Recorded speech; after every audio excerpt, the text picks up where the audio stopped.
Birmingham is a global city with a local heart, a livable city for families and communities. And we asked how the Big City Plan can create distinct neighbourhoods with world-class schools and facilities. Birmingham is one of Europe's greatest success stories, and Birmingham is a city with big plans for the future. The Big City Plan is a master plan identifying 10 global themes and 10 big ideas on how to shape Birmingham city centre for the future.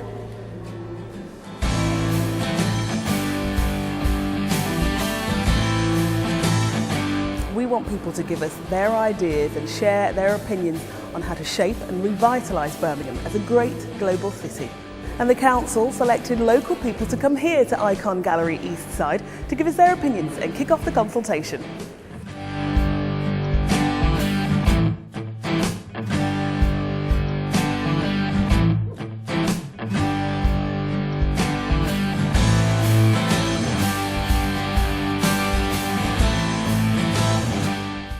What would make me want to live in the city? I want to be able to walk around and feel the arts everywhere, because I think it's globally recognised now that it's the creative industries that are going to reinvigorate and regenerate the area. What we've got to have is people with children who live in the city centre, and they live there from choice because there's places for the kids to play, the kids are safe wandering around, crossing the street, popping out to get some milk or whatever, and they're educated there. I think it's about infrastructure. I've got kids, and there are schools in the city centre, but they're not perhaps some of the better schools. I would love to live by the canals, but they tend to be apartments. Yeah, to me the city centre at the moment doesn't feel like the kind of place where there's a community. It feels quite a cold place, which is based on commerce and business more than on living. It feels like a place where you travel to do things rather than a place where you base yourself. Create groups of apartments, maybe not too high, maybe 4 or 5 floors maximum, around courtyards, and not 20 or 30 floors high as we have in the city centre. So I think it's about zoning and then putting in the facilities that families will use in those zones. I think the main reason is it's a really kind of nice, vibrant place to live. In terms of like basic day-to-day, like there's no supermarket, post office, pharmacy, anything like that.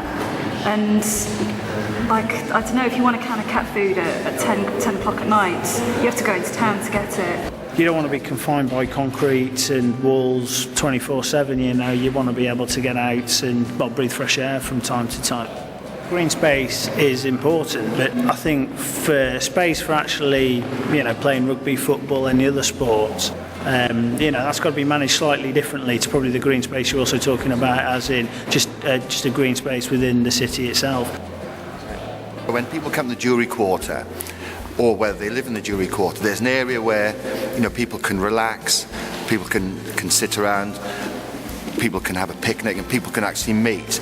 And it's critical that in the middle of the city, in the middle of this gem that we have in the centre of the city, that we have an open area where people can enjoy themselves. What I love that one day I was walking down Bristol Road coming out from where the pagoda is, and I don't think there's many cities that you can start at Lebanese, you go past the Caribbean restaurant, there's an Ethiopian restaurant, then you go to Greece. There's not many cities that you can just walk down one street and travel the world. I think transport's a big issue. You go to places like London, obviously you've got the underground. You go to places like Manchester, they've got the metro. Birmingham, the UK's second city, we've just got a load of buses that all park up behind one another, and it's very slow to get from one side of Birmingham to another. It's horrendous trying to cycle around the city centre. Places in Europe, bicycles take priority a lot of the time. They have their own lanes, they have their own lights. So implementing something like that. I think in this city we don't need big plans, we need small actions, but lots and lots of action. Do we want people to cycle? Do we want trees? Do we want paths? Do we want buses? Do we want taxis? And actually then allocate space according to the priority we have about what they are along those boulevards. I think the city in my time, I've known it for about 20 years and it's improved. The other thing is we've got to remember it's improved.